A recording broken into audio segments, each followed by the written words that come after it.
National anthems are meant to bring a country together under one single song, and since you probably can't assemble an orchestra out of 50,000 random spectators at a football match, the best way for an audience to participate is to just sing the words, to which some countries go to huge efforts, whereas others might not even have lyrics at all. There are even a few countries whose anthems have lyrics they are not actually supposed to sing. Now, this might come as somewhat of a shock to find out a country will go through the effort of writing lyrics for its national anthem, only to tell everyone not to even use those lyrics. However, there is actually a very good reason for this to happen. Short answer, history. Long answer, this video. If a country's anthem has lyrics in it, which you aren't supposed to sing, that's a good sign that the lyrics were probably used in the past, as in when a country's government was quite different, or when the country's values have changed too much since then for the lyrics to be appropriate. One of the best known instances of this is Spain's anthem, La Marcha Real, which is officially meant to be played instrumentally, but does still have lyrics that some people may still sing. It was first adopted in 1770 and has been used all the way up to the current day, including from 1938 to 1975, when it finally got lyrics. There's just one problem with that, which is that from 1938 to 1975, Spain was ruled by this crazy, fascist, despotic, not-so-nice guy named Francisco Franco, who kind of did a lot of bad things. So basically, Franco turned out to be someone that most Spaniards today probably wouldn't want to associate themselves with. So they don't sing his words. Another good example is, of course, Germany. Now, the German national anthem does have lyrics that you can still sing, but the part of the anthem, Das Lied der Deutschen, or Das Deutschlandlied, which is actually sung, is only the third stanza. You know, the one that starts off with Germany's national motto.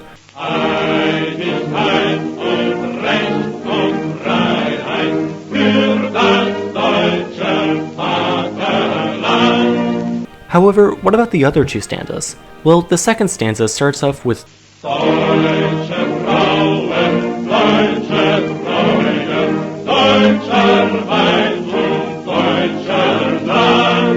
which I guess is a bit weird to start off a national anthem with. However, the real problem was with the start of the first stanza, which went something like Deutschland, Deutschland, über alles, über alles in der Welt. Which, yeah. The intended meaning of Deutschland über alles was actually quite different back when it was first being thrown around.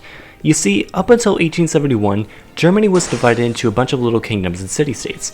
So the original message was that a united Germany was something that everyone should strive for, not a disunited collection of squabbling states.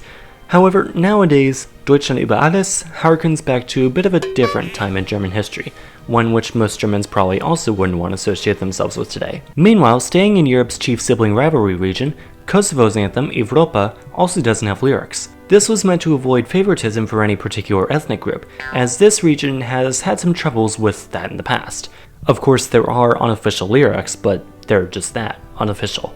This song, however, wasn't chosen until after they first declared independence from Serbia, so at first they used Ode to Joy in homage to the EU. They, really like the EU. As mentioned in the previous episode of Behind the Anthem, the European Union uses Ode to Joy in their national, or multinational anthem. However, though it does still retain its original German lyrics, which you can still sing at any time, the anthem is officially instrumental. This does kind of make sense though, since they also tried to put as few words on the euro as possible. So, yeah. Either way, it really seems like Bosnia and Kosovo both really like to inspire themselves off the European Union. Of course, there are also numerous other anthems that don't have lyrics, including San Marino, the Basque County, Sealand, Krakosia, and the United Federation of Planets. So if a lot of these countries like Germany and Spain don't want to sing the anthems used by their fascistic predecessors, why did they still use them as their national anthems? Well, it's important to realize that they often have a huge historical precedent. I mean, take a listen to the old Holy Roman hymn Gott erhalte Franz den Kaiser. Gott erhalte Franz den Kaiser, unseren guten Kaiser Franz. A lot of these anthems precede these fascistic times, and may have only gotten their lyrics during the times that the country might not want to remember very fondly, as was exactly the case with La Marcha Real.